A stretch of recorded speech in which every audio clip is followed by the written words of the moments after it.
Para analisar os temas que estão a marcar a atualidade e mais precisamente este anúncio do primeiro-ministro grego, temos connosco Mónica Ferro, comentadora e deputada do PSD, e também Raul Vaz, diretor executivo do ETV. Agradeço a ambos a vossa presença aqui na edição das 12 e começo por si, Mónica. Este anúncio de Jorge Papandreou para referendar o novo resgate financeiro à Grécia apanhou tudo e todos de surpresa.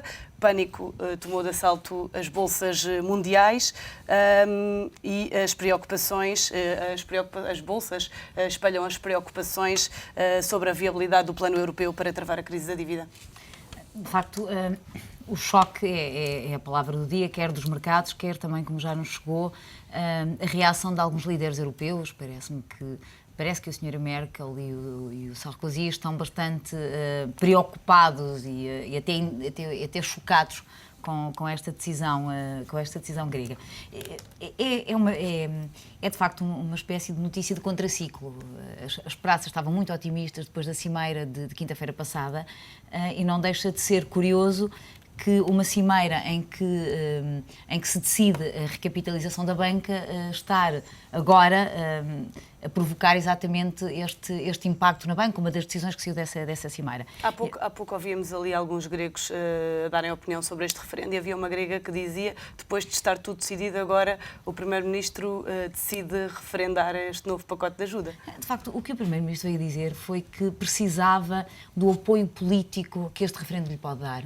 A ideia é fazerem um referendo ao pacote de resgate e também votar uma moção de confiança no Governo. Portanto, parece que havia algumas notícias que diziam que o debate sobre essa moção de confiança começaria já esta quarta-feira e que estaria pronta para ser votada na próxima sexta e que o referendo poderia acontecer logo no início de janeiro, nos primeiros dias de janeiro, embora não haja anúncio formal do Primeiro-Ministro. São fontes do PASOK, do Partido Socialista Grego, que vieram anunciar estas datas.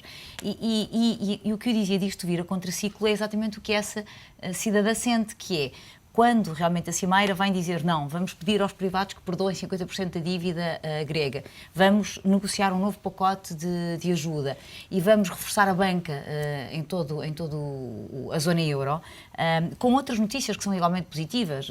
O facto de termos um novo líder à frente do Banco Central Europeu, o que poderia vir dar alguma expectativa, alguma esperança aos mercados, o facto de termos nesta semana ainda a Cimeira do G20, em que há um apelo forte para que nesta cimeira se tomem medidas de crescimento que também venham ajudar a zona euro a sair da crise. Depois junta-se este anúncio que é legítimo, faz parte da agenda política e da gestão do processo político dentro da Grécia, mas que vem provocar esta crise em todo o espaço euro. A isto juntam mais dois dados que sei que também têm estado a cobrir: os anúncios da OCDE, que vêm rever em baixo o crescimento, e este relatório da OIT hoje, que vem dizer que há uma grande insatisfação com o mercado de trabalho e a Grécia está à frente de todos os insatisfeitos com as expectativas de emprego e de criação de emprego na zona euro. Há pouco, Raul, dizia-se que este anúncio de Papandreou apanhou tudo e todos de surpresa, porque também apanhou o próprio PASOK de surpresa, que ficou perplexo e não sabe como reagir a este anúncio do Primeiro-Ministro. É verdade, é evidente que ninguém esperava, depois do que aconteceu a semana passada, que o Primeiro-Ministro grego viesse render-se politicamente. Eu acho que isto é a rendição, é o fim de um caminho para Papandreou e para o PASOK. Julgo que um dos objetivos, não sei se é o primeiro objetivo, mas uma das consequências, e obviamente em política um ato pensa-se em função das consequências, um ato político, é provavelmente a desistência de Papandreou, porque chegou à conclusão de que não é capaz, a situação grega está para além do limite admissível em termos de opinião pública e, portanto, é provável que isto provoque na Grécia a alteração do calendário eleitoral. Isso obviamente é um problema grego, mas hoje o que acontece em qualquer país, sobretudo nos países mais atingidos por esta crise, na Europa obviamente, atinge o todo. E isto também... Eu julgo que a cimeira da semana passada, não sou tão otimista como a Mónica, foi um paliativo. E ontem percebeu-se isso, ontem no princípio da semana, houve o fim de semana pelo meio, e os mercados perceberam e percebem, essas caras sem rosto, mas que existem, perceberam que era um ato político de alguma fragilidade. E esse é o problema, é que não estamos perante um problema económico ou financeiro, estamos de facto perante um problema político e a Europa, sobretudo o diretório, estou a falar da dupla europeia que tem gerido esta conjuntura, a senhora Merkel e o Sr. Sarkozy, obviamente que perceberam, porque sabem o que é que acontece, o que está a acontecer, mas não têm tido a coragem política para tomar uma medida de facto estruturante e global. E isso é o que falta à Europa. Eu não sei se há tempo para fazer isso, acho que já se perdeu muito tempo, obviamente. Agora, isto leva-nos a refletir sobre o que é esta entidade europeia, esta União Europeia, esta zona euro.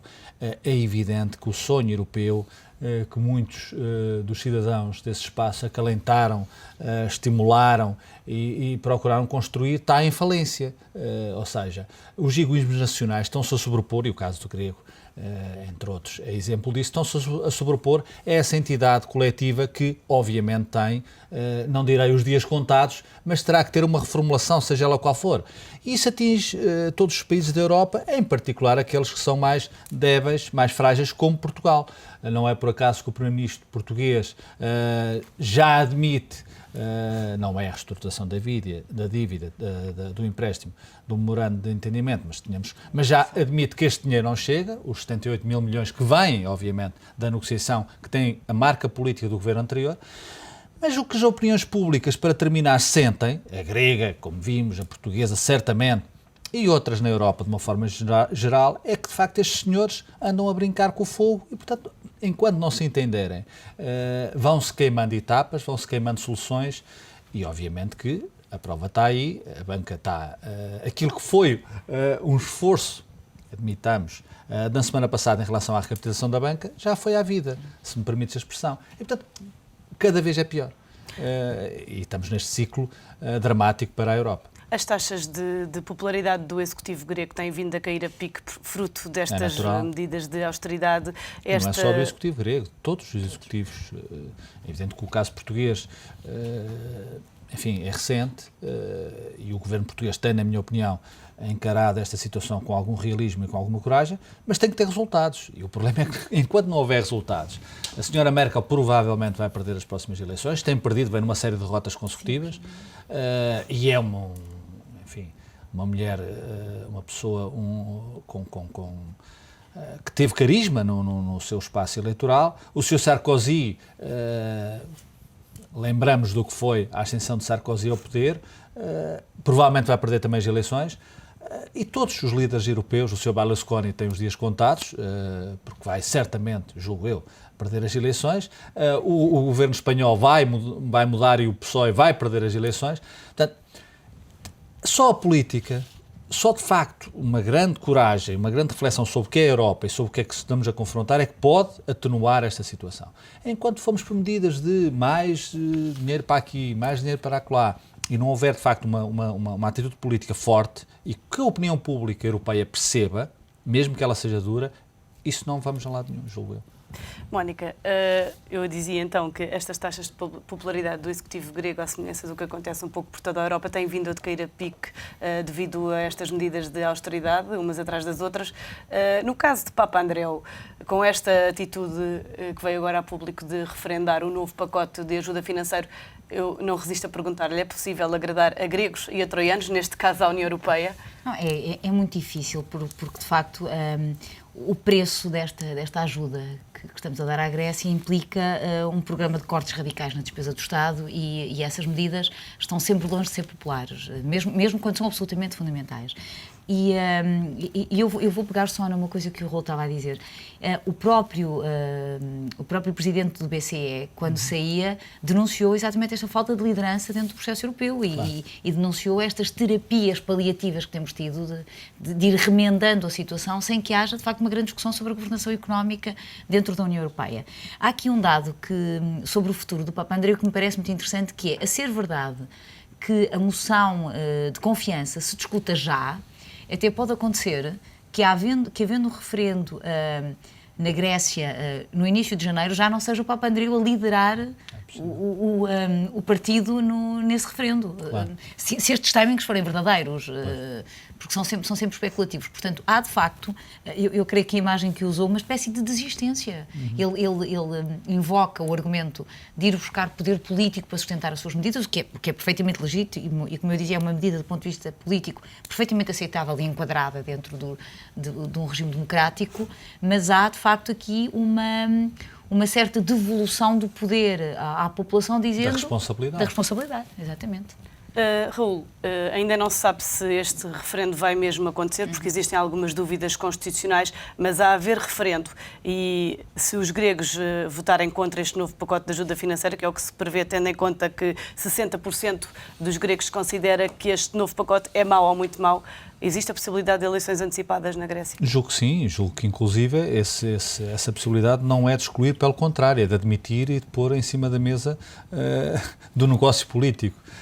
Portanto, é evidente que Papandreou está desgastado, o governo grego está desgastado, todas as semanas se assistem a manifestações com alguma dureza, com bastante convulsão social, e portanto a Grécia pode servir aqui, e este otimismo também é equacionável nesta questão, pode servir como exemplo. Eu julgo que não se tem aprendido muito com a Grécia.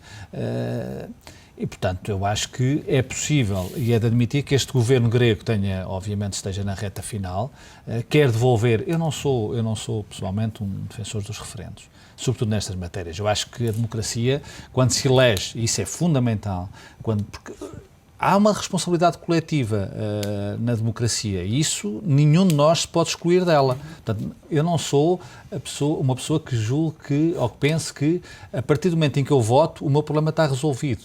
Ou entrego o meu destino nas mãos de quem governa. A democracia faz todos os dias. E o escrutínio é diário, é cotidiano. E, portanto, mas envolve-nos também nessa responsabilidade. Portanto, eu acho que isto, obviamente, é uma ferramenta que Papandreou está a usar para se desresponsabilizar e ter uma saída possível desta embrulhada.